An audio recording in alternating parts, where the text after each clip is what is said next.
All right, guys, we got this. Let's go. Gun wide trips deep. Pros X go. On one. Ready? Ready.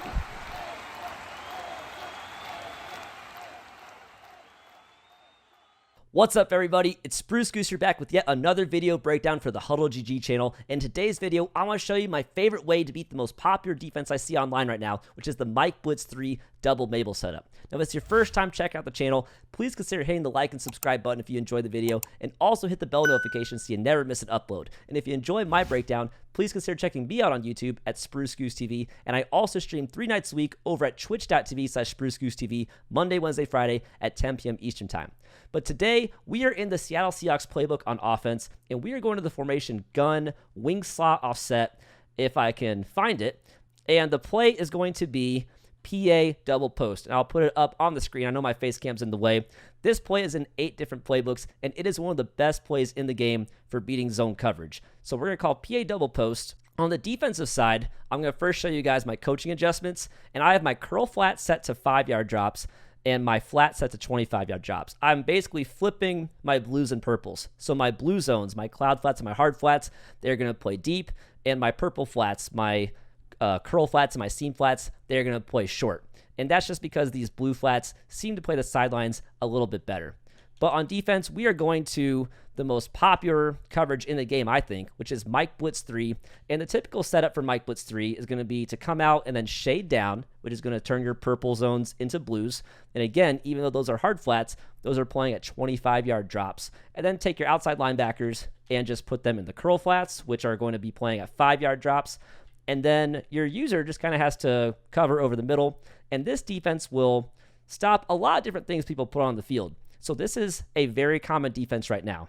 On the offensive side of the ball, this is our play art, and the route from the tight end at B, the tight end on the outside, that corner route gets over pretty much any zone drop that your opponent is going to put on the field.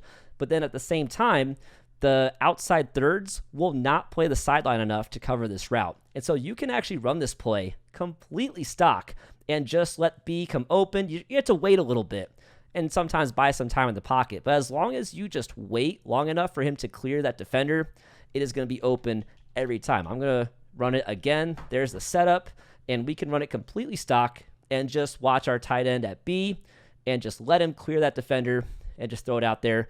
Possession, catch it along the sidelines, and you've got a huge gain. Now, you may be saying, well, what if they put that outside third into a deep half, which is a pretty common way that people will counter some different coverage beaters, is they'll turn a deep third into a deep half. But I'll show you guys that the deep half does not stop this. If anything, this tight end route is even more open.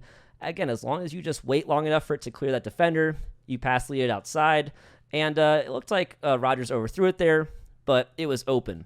Now, the other thing I want to show you guys is that if your opponent goes and uses your tight end on the deep corner route, you have another really good option throwing to your tight end at A on this crosser route, and it's going to get just barely underneath the 25-yard zone drops. And as long as you throw a low ball bullet pass and pass lead it to the outside, it should be open along the sideline every single time. And to low ball, I know not everyone uses high ball and low ball, but to low ball this pass, I am holding left trigger on Xbox, or you would hold L2 on PlayStation. And again, as long as you just low ball that, pass lead to the outside, that's another really good option if your opponent is going and using the deep corner route from your B tight end. Now, there's another setup I want to show you guys that is even better than running the play stock. And so what I'm going to do is first set up the defense. And what we want to do on offense is we're going to streak the tight end at B, and then we're going to motion over our wide receiver, our receiver in the slot. And his route is going to function very similarly to what the tight end was doing at B. It's going to be a deep corner route that gets over the zone drops. And so not only is that going to be open, but it's going to actually free up our tight end at A a lot more. And so first I'm going to show you guys that just motioning Y over, you still get over the zone drops, just like we did with the tight end. And so just watch and wait for him to clear the zone drops, just pass lead it up. And it's a little bit tighter of a throw. If you have a fast tight end, he will pull that deep zone back a lot faster, and that route's going to be even more open. Now, the other thing I want to show you guys is that by motioning over the wide receiver, we're actually going to mess with the assignments of the defenders. So this is the typical setup for Mike Blitz 3, but when we motion over the wide receiver, so that this is our setup on the offensive side, look at what happens to the defensive assignments. We now have a defensive lineman trying to play the 25-yard flat on the left side, and the reality is he simply cannot cover this crosser from the A tight end. And so as long as you just wait patiently for the tight end to come open, it is going to be open on the sideline every time. The defensive lineman simply does not have the speed or the zone coverage rating to cover that route. And so you now have two routes getting wide open every time you run this if your opponent wants to sit in the double Mable setup. They can either go and user the deep corner route, or they can user the crosser from the A tight end. But those two routes are on opposite sides of the field. They can't user both of them. So they're going to have to pick one or the other, and you just throw the other one. And so again, we'll go ahead and look at the corner route to the wide receiver, and definitely make sure you wait for him to get kind of close to the numbers before you snap the ball. I think if you snap it too soon, the route isn't quite as open. But right there, as long as you just wait long enough and pass lead it up the field as well, it is going to be open on the sideline every single time.